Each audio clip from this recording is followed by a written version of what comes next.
Go. Okay, we are live today at the Baltimore Heritage Quilt Show in Timonium, Maryland. And I'm here with my friend Megan Harris, who long arm quilts for me.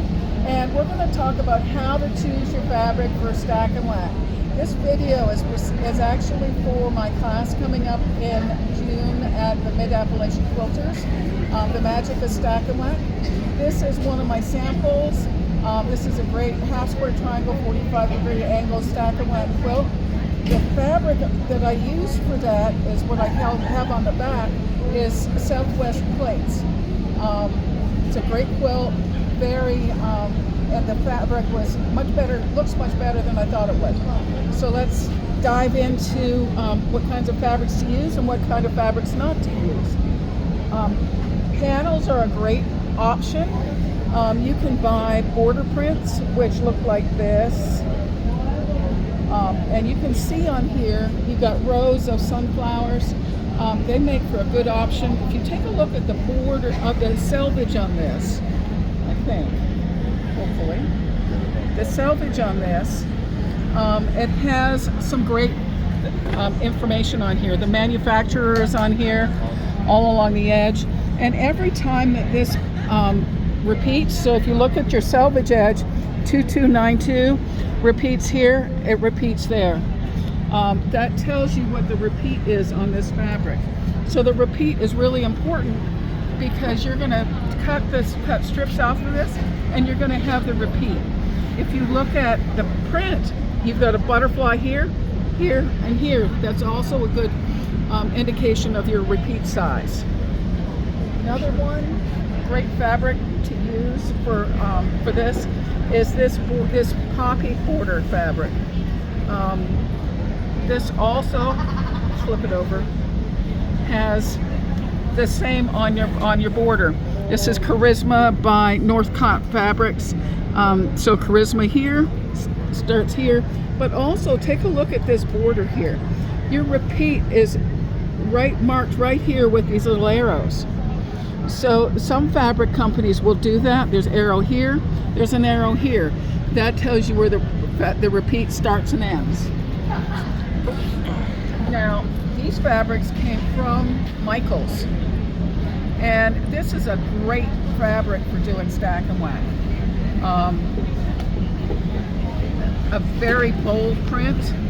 You can take a look down the fabric. Your repeat is here. So you start here, here, here. Very important to make sure you get those repeats in.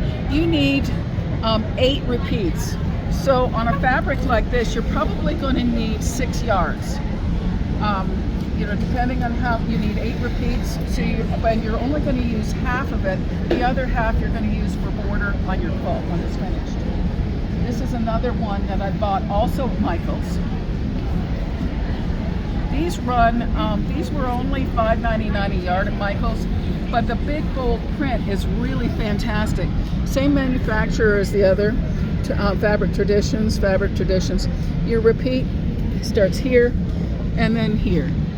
If you look at the print, you've got sunflower here, sunflower here. That same sunflower repeats here. So you're going to measure. You would measure from the point of this to the point here. That's your repeat. It's about 18 inches. Fabrics not to use. You're not going to use something that's really busy. This is a cute fabric, but not for stack and whack. If you look at the repeat, it can't find the repeat on here. Maybe that looks like it's not big enough. You need at least a 7-inch repeat in order to get a good stack and whack.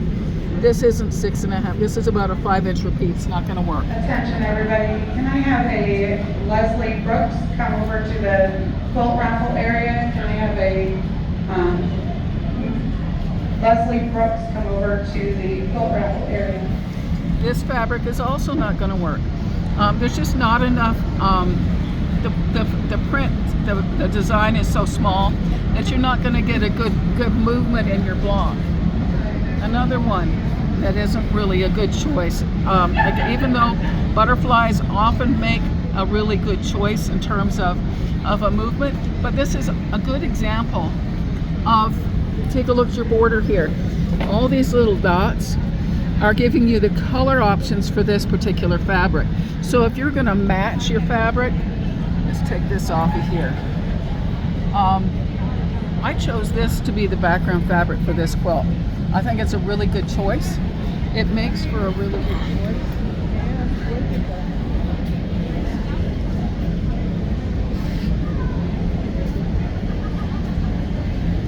This is not a good choice for your Attention everybody, stack can we of have a Ruth Garcia go over to membership, please? You left something.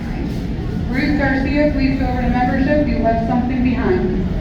Okay, if you look at this, it's very busy, and I'm going to show you a picture of a quilt that I made similar to a stack and whack.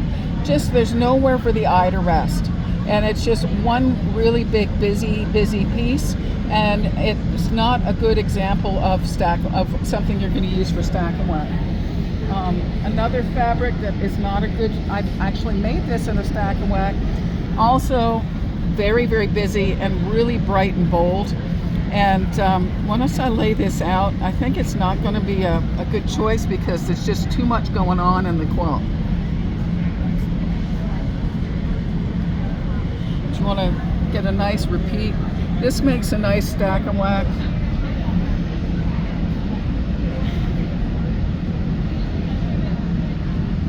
And this is a 60-degree angle stack and whack.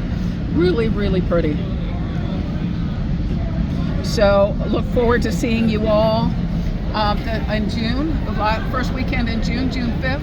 And the magic of stack and whack is on Saturday, all-day class Saturday for Mid-Appalachian Quilters in Gettysburg. Look forward to seeing you there.